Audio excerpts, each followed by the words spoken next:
যাওয়ার দিকে রওনা দিয়েছি। এখন হচ্ছে আমরা লক্ষ্মীকান্তপুর লাইনে দাঁড়িয়ে আছি। এখান থেকে আবার ট্রেনটা নামখানার দিকে যাবে।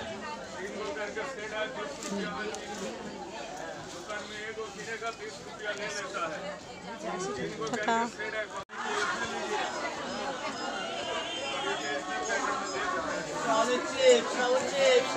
হরে কৃষ্ণ মাতাজি। কাকদ্বীপ স্টেশনে নামলাম।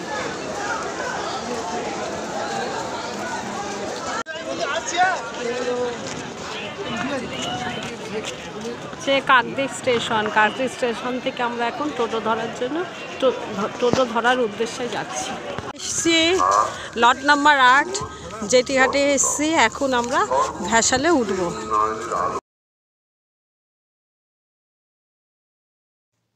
এমনি সময় ভ্যাসালের ভাড়া নাকি সারা বছর 9 টাকা করেই থাকে, কিন্তু এই গঙ্গা স্নানের উৎসবে 40 টাকা করে ভাড়া নিচ্ছে ভ্যাসাল।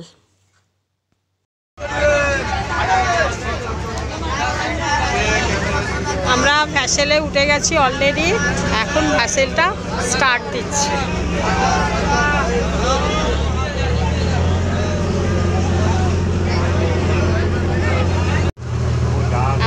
আমাদের ভ্যাসেলটা এখন স্টার্ট দিয়েছে। এখন আমাদের ভ্যাসেল অলরেডি রানিং। আমরা এখন যাচ্ছি গঙ্গাসাগর মেলার দিকে।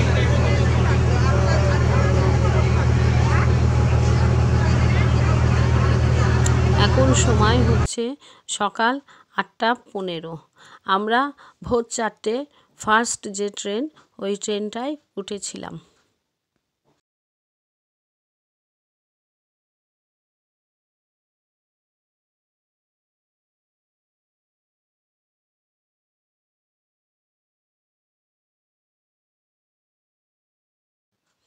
এখন হচ্ছে সময় সকাল 8:15। আমরা এখন ভ্যাসালে আছি। আমরা ভোরবেলা 4টের সময়, 4টেতে যে শিয়ালদা থেকে যে ট্রেনটা ছাড়ে নামখানা, সেই ট্রেনেই আমরা এসে কাকদ্বীপে নেমেছি।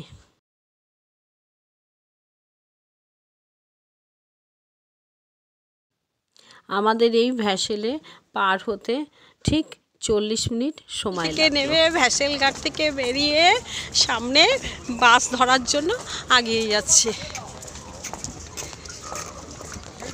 গঙ্গা দেবী কি জয়, জয় মা গঙ্গা দেবী কি জয়, জয় গোপীনাথের জয়, জয় গোপীনাথের জয়, জয় গোপাল গোবিন্দের জয়।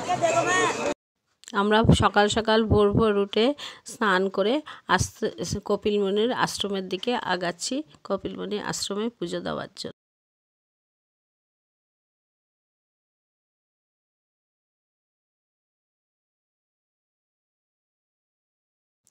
লাইনের জনসংখ্যা দেখে বুঝতেই তো পাচ্ছেন যে কতটা লাইন হয়েছিল বা কতটা ভিড় হয়েছিল। অনেকক্ষণ দীর্ঘ সময় প্রতীক্ষা করে লাইন ঠেলে তবে গিয়ে কোনো এক সময় কপিলমুনির কাছে গিয়ে পৌঁছালাম। কপিলমুনি আশ্রমে আমরা পুজো দিয়ে আস্তে আস্তে সামনের দিকে আগালাম, যেদিকে নাগা সন্ন্যাসীরা বসে থাকে। দেখবেন, ভিডিওতে দেখে নেবেন ওরা কেমন করে বসে আছে। আশ্রমে আমরা কপিলমুনি আশ্রমে গিয়ে পুজো কমপ্লিট করে সামনের দিকে আগালাম। এই যে সন্ন্যাসীরা বসে রয়েছে এরা হচ্ছে নাগা সন্ন্যাসী। এরা এক একটা করে হাতে ঝাড়ু নিয়ে বসে রয়েছে। এই ঝাড়ুর দ্বারাই সবাইকে আশীর্বাদ প্রদান করে।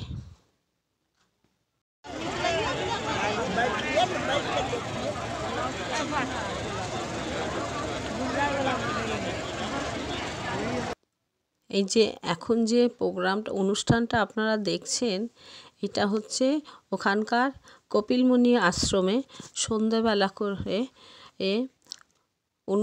সন্ধ্যা আরতি হয়। এই সন্ধ্যা আরতির মধ্যে অনেক রকম নাচের প্রোগ্রাম থাকে এবং অনেক নেতা মন্ত্রীদের উপস্থিতও থাকে। এই যে সন্ধ্যা আরতিটা হয় এটা দেখার মতন, ভীষণ ভালো ভীষণ সুন্দর। যদি আপনারা পারেন সময় করে এই গঙ্গাসাগরের সময়, এই স্নানের সময় আপনারা যাবেন। সাধারণত 13 আর 14 এই দুদিনই এই অনুষ্ঠানটি এখানে দেখা যায়।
এই সন্ধ্যা আরতিটা অপূর্ব অপূর্ব অপরূপ দৃশ্য।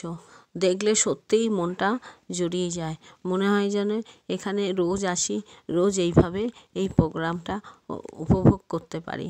কিন্তু বছরে ওই দুটো দিনই এইরকম সুন্দর এইভাবে মনোনীত অনুষ্ঠানই হয়, যেটা কিনা জানুয়ারি মাসের 13 আর 14 তারিখ।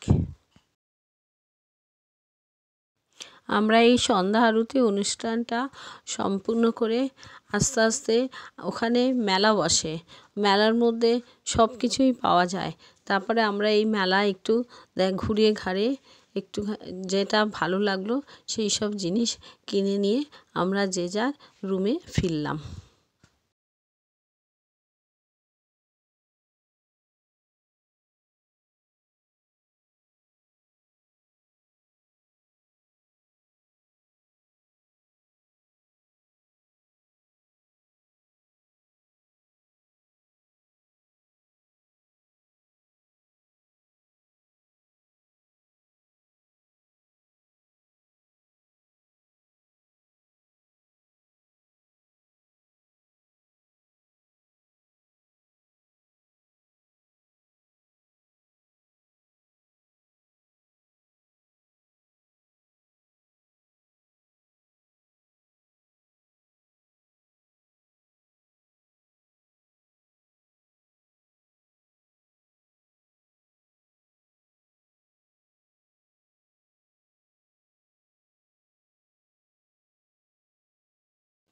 এই সন্ধ্যা আরতির প্রোগ্রামটা যতটুক হয়েছে পুরোটাই আমি তুলে ধরলাম।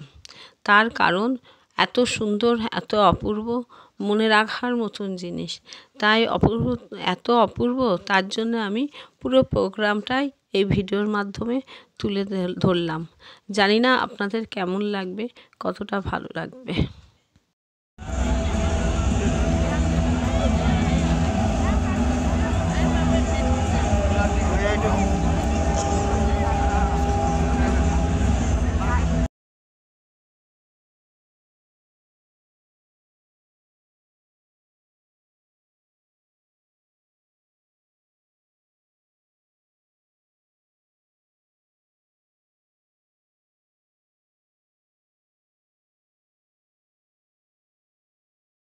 এটা হচ্ছে কপিল মুনির আশ্রম। রাতের বেলা ভীষণ ভীষণ সুন্দর লাগে। এত সুন্দর লাইটিং, এত অপূর্ব, চোখ ফেরানো যায় না, ভীষণ ভালো লাগে।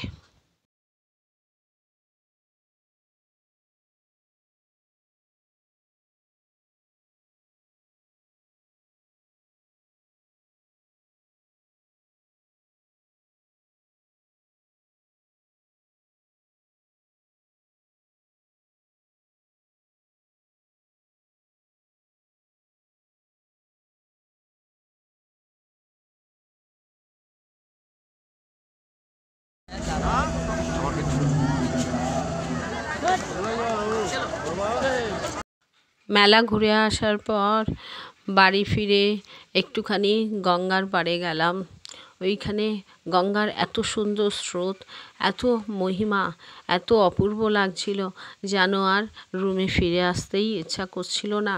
যেন রাত্রিটা ওখানে বসেই গঙ্গার মহিমা দেখতে দেখতে যেন রাতটা বসে ওখানেই কাটাই।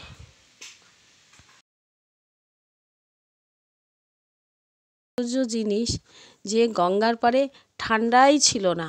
আমরা জানি গঙ্গাসাগরে মানে ভীষণ ঠান্ডা, সত্যি বলছি কোনো ঠান্ডাই আমরা অনুভব করিনি। কিন্তু কি করব, বাধ্য হয়ে আমরা রুমে ফিরে এলাম। ঠান্ডার মধ্যে তো ওখানে আর একভাবে বসে থাকা যায় না, তাই অগত্যা গতি নেই, তাই আবার যে যার রুমে ফিরে এলাম। মেলা এসেছিলাম, আজকে গঙ্গাসাগরের মেলা আমরা কমপ্লিট করে বাড়ি ফিরছি। এখন আমরা ভ্যানে উঠেছি, ভ্যানে করে উঠে বাস স্ট্যান্ড যাব। ঠিক আছে,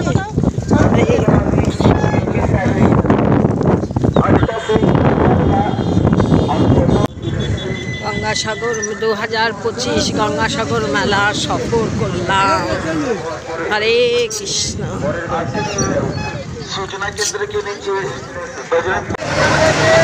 টানা 2 ঘন্টা 10 মিনিট ভ্যাসেলের জন্য লাইন দিয়ে আমরা ভ্যাসেলে উঠেছি। ওঠার পর এখন ভ্যাসেল স্টার্ট দিয়েছে, আমরা এখন কাকদ্বীপের দিকে রওনা দিচ্ছি ট্রেন ধরার জন্যে।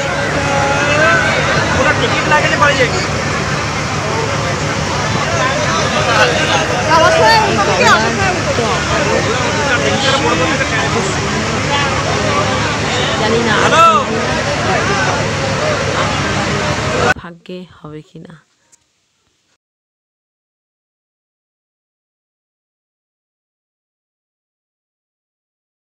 আমার ভীষণ ইচ্ছা করছে একটা গান করতে, যে ও গঙ্গা তুমি বইছো কেন।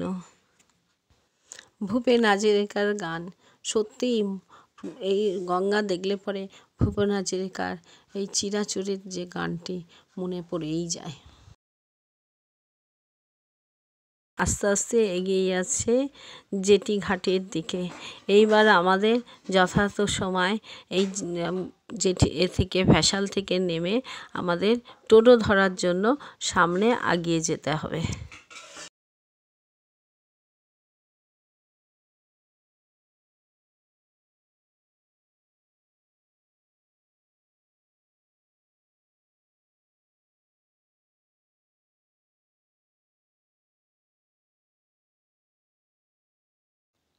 আমাদের ভ্যাসালটা 2 নম্বরে দাঁড়াতে দিল না, ওটাকে নিয়ে গেল 3 নম্বরে।